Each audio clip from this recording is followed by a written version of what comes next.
I'll go through my talk quickly also. Yeah, and please feel welcome to type your question into the chat, and then we'll consolidate them and ask them at the end. Okay. And all the speakers will stay present to be able to answer their questions. Okay. All right. Thank you, Christina. Thank you, Jack, so much. That's let me talk about let's see here. All right. Let me let's see here. Let's see. You can see my screen, right? Let me try and get it to the point where we have kind of minimize it. Yeah, okay. All right, there we go. And let me maximize the screen so that it kind of occupies the whole. All right, so maximum screen, right? Okay. Can you see my screen? I can. Okay. All right, great. Thanks so much, Jack. I'm coming at transportation from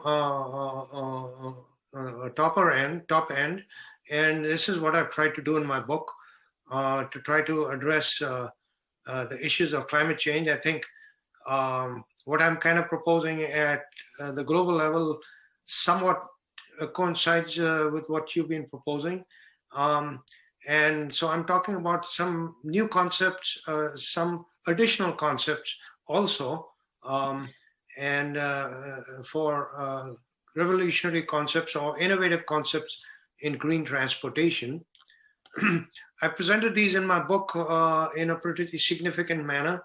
And the book is Brighter Climate Futures, the Global Energy, Climate and Ecosystem Transformation. If any of you folks don't have this book, please, unless you want to order it from Amazon, send me your USPS postal address and I'll ship you. Next week I'll be shipping out copies of books, so I can ship you a copy of the book. It has about 13 chapters that covers on a very large aspects of climate change that I have talked on the other days of the week.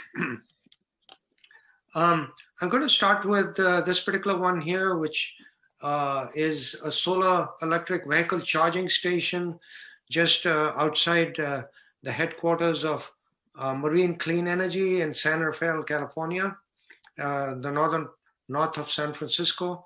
And so during the day, the cars are getting charged directly through solar energy. And after the sun has set, then it's still grid connected, so the cars are charged in the normal way that all the other electric cars are. And so I built on this concept and I said that let me expand it. And so I came up with this graphic that I've shown in my book. So I'm proposing globally for solar electric hydrogen highways.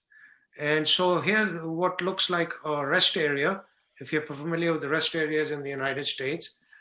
So you pull into this quote unquote rest area, and this would be a service station where you would have a solar electric charging station, and the solar electric charging station would be charging electric vehicles along the highway, and would also be charging its own local battery system, and also producing with an electrolyzer and a reactor, producing green hydrogen and ammonia during the day. So you'd have an oversized system that would be doing that. And the hydrogen could be used if you had an excess of it. You could have it to produce have an electric generator at night to produce electricity locally. Or you could have a supply of hydrogen or ammonia coming from other locations, and I'll talk a little bit about that. And so you'd have I'm basically talking about replacing. I think we can have electric vehicles as additional vehicles, which countries are like China, for example, have been vastly expanding their energy use, but renewables have been a way to get extra energy and not as a replacement for coal.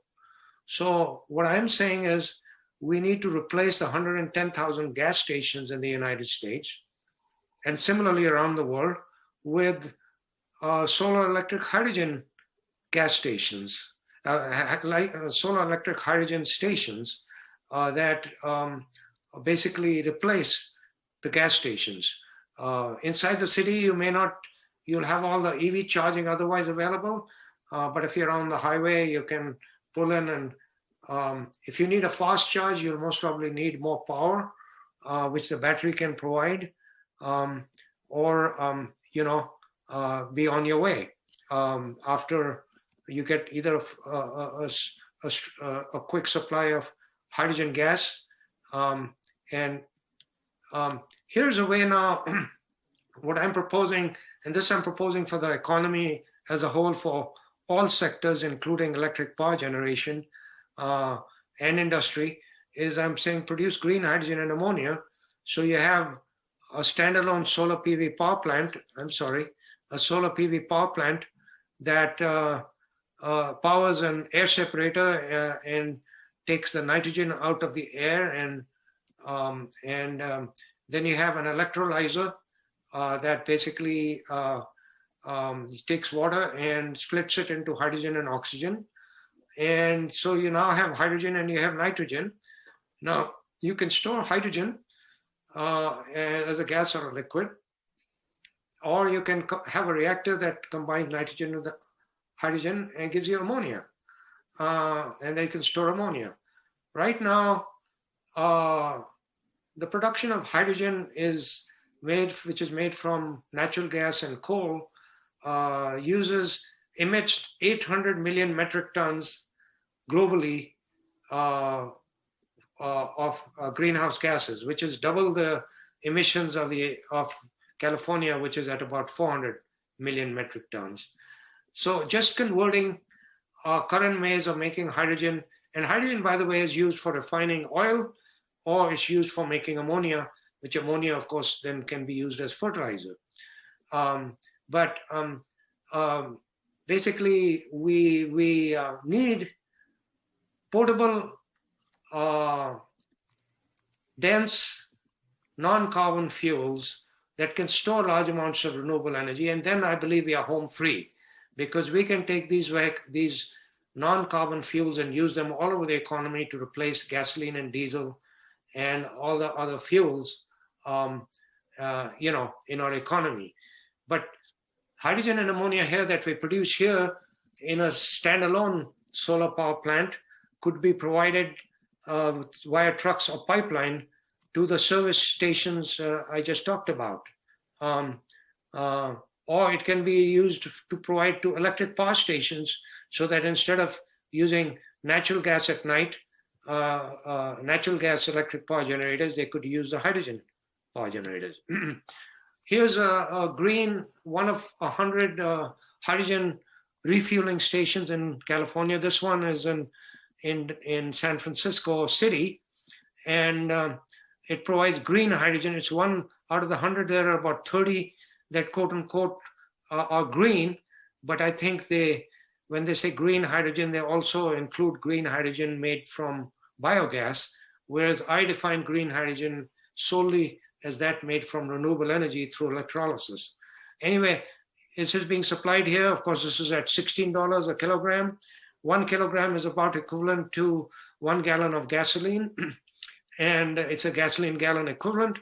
And the wholesale price, according to Chris Peoples of AC Transit, is about $8 a kilogram. Once the price of hydrogen comes down to about $2 to $3 a kilogram, it would be very competitive with gasoline and would essentially replace gasoline. I've talked about the fact that we really need a very integrated linked low carbon renewable energy based transportation system. So the graphic on the left is what I have in my book. You basically walk or bike. Should be able to walk and bike to the airport. You have solar energy with the solar battery storage fuel production station. The blue area is what was basically the last slide. And that would be powering, your home, powering the electrical railway as well as transit. And so you can go to the local transit station also, and then you can go to a local electric railway, and that could take you to the high-speed rail station. And our systems are not very linked and integrated. You should be able to seamlessly get from, walking and biking to mass transit to high-speed rail, and then the concept I'm proposing is that we should have, especially in all new developments, car parks should be located outside the development, so that inside the development you don't use any cars. You go to your car park, and then from there you get into the highway, and then you can use a solar electric refueling station. This is a graphic that I have in my book to demonstrate this concept of a small eco-city. I'm not going to get into the details of the eco-city aspect of it. I think I'll emphasize a point that Jack made, which is that besides converting cities into eco-cities to the extent we can, we must redesign them to minimize transportation distances. If we can minimize transportation distances, we might also have a chance to minimize vehicle miles traveled, because you don't have that far to travel. And if you can travel less, you can most probably do it by bike. And I'm proposing that in addition to electric cars, we have bikes, tricycles, quad bikes, and I've seen in other forms of human powered or electric transportation going down some of the bikeways over here. So we really need to have those kinds of, have an integrated and interlinked low carbon transportation system. You should be able to get from here to wherever you need to go with very zero emissions. Here are some, a hydrogen fuel cell bus, which is also a hybrid electric drive, which I assume makes it a little bit like a Prius car. The hybrid electric fuel cell buses, AC Transit has them. This serves the Alameda and Contra Costa counties in this Bay Area. And they have 60 fuel cell buses. I've had some long conversations with Chris Peoples, who's a director at AC Transit, and he's told me everything about these. He thinks these 60 fuel cell buses, 30 of one manufacturer, 30 of another manufacturer, are actually superior to the diesel buses. The diesel buses need to be overhauled every 25,000 miles and are more prone to breaking down than the fuel cell buses. There's a one-year study that's being conducted by the National Renewable Energy Laboratory located in Boulder, Colorado, which is evaluating these 4 types of buses. There's the diesel buses, the electric buses, and 2 types of fuel cell buses. 30 each are being evaluated for 1 year. But here's an example of a very functional large vehicle having a fuel cell prime mover. And so what I'm proposing actually is the concept of mainly in order to get a reduction in aviation, because I think aviation fuel, they might try and replace jet fuel with biofuels, but I think that is not a good path, as Jack Fleck was indicating. I think a better path to get reductions is to have essentially a high-speed rail network, so that, let's say, for example, you want to fly from New York to anywhere in Europe, you only take on a flight from New York out to Spain or Portugal at the lowest point, and from then onwards, all your travel in Europe and all of that Eurasian mass continent occurs by high-speed rail. And so you have high-speed rail going all the way from Canada, all the way down to the Western US, down to South America, and then up from South America, all the way up to Canada along the East Coast. And you have one ringing all of Africa, and you have some significant networks going through Asia, and then you have one circling Australia. So that's the concept. So you either take a cruise ship that is a low carbon or a zero carbon cruise ship, and I'll just talk about that in the next slide, and you then get to your final destination, and from then onwards, if you want to go to Germany, you take the high-speed train. If you want to go to Moscow, you take a high-speed train. And so that's how you do it. And the rest of the time, you're using low emissions cruise ships if you can, but just trying to keep, because what's happening is aviation, which is again producing about 400 million metric tons globally, the jet fuel is consuming immense amounts, is emitting immense amounts of greenhouse gases. So this is the concept I'm proposing in my book. And so for a high-speed train, one would use basically a hybrid battery fuel cell train set that'd be similar to the fuel cell bus you saw, just a slightly larger version of it. It'd be storing hydrogen on the roof, just like the bus does. And you'd have a fuel cell and a battery system. And so the fuel cell could use the hydrogen, and then the battery system plus the electric locomotive would function in a hybrid mode. And you would still be grid connected. And the grid would be powered by solar energy. So you'd have these array of solar charging stations all along the high-speed rail route, all along it, so that it would minimize the amount of electricity needing to travel on the grid. So again, it'd be a solar electric hydrogen railways that would be done. Now, I've been following ammonia, and I'm educating myself more about ammonia. Ammonia is NH3, which is nitrogen, one atom of nitrogen and 3 atoms of hydrogen. Again, it's a non-carbon fuel, mainly used in agriculture. But now there are nations that are starting to experiment and doing demonstrations for zero emission ships powered by green ammonia.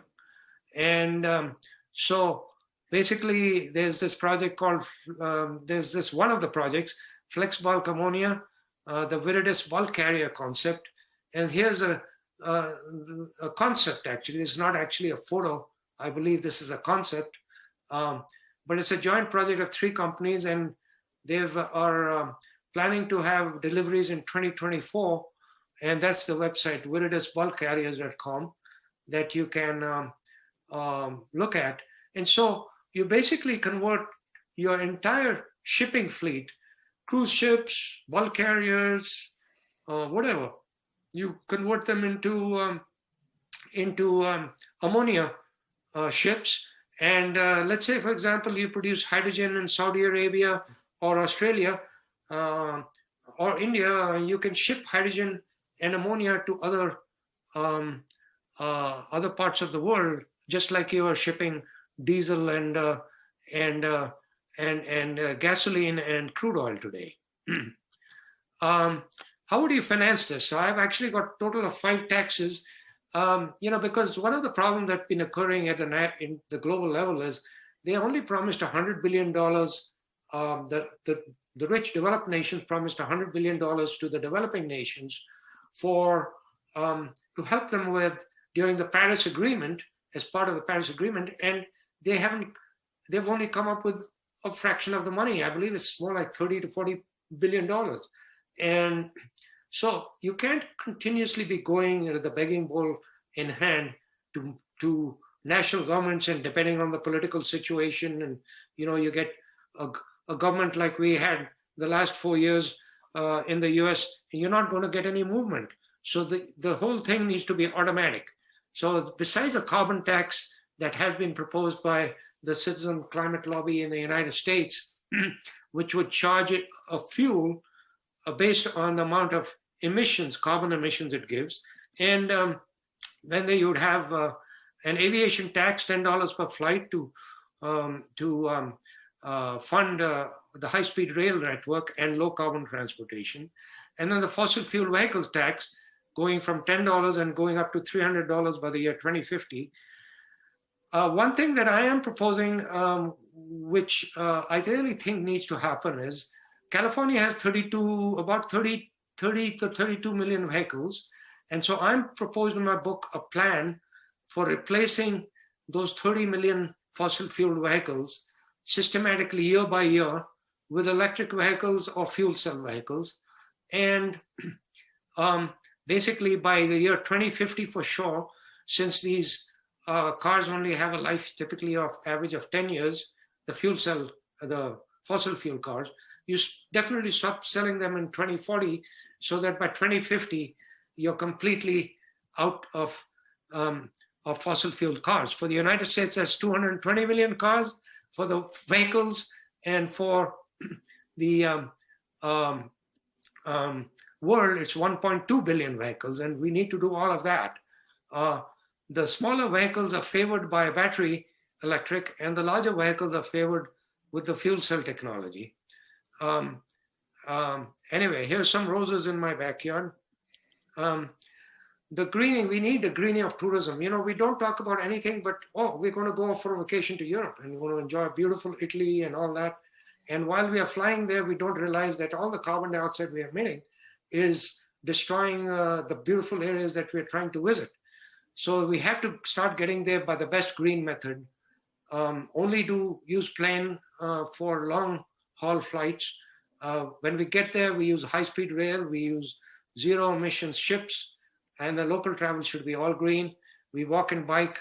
When we get there, everything should be zero emissions. And we have to let tour companies and everybody know that everything that they do from now on has to be zero emissions. You get to Costa Rica, which is supposedly meeting all its climate goals, but to fly to Costa Rica, you are, emitting a lot of carbon. And then when you get there, you're using this fossil fuel car or bus to go and see those beautiful areas. That's a no-no. Everything must be zero emission and powered by renewable energy. Anyways, what can you do? Reduce your own carbon footprint, be active locally, apply pressure at all levels, and like we said, link the local with the global. I'm going to stop sharing. I think I exceeded my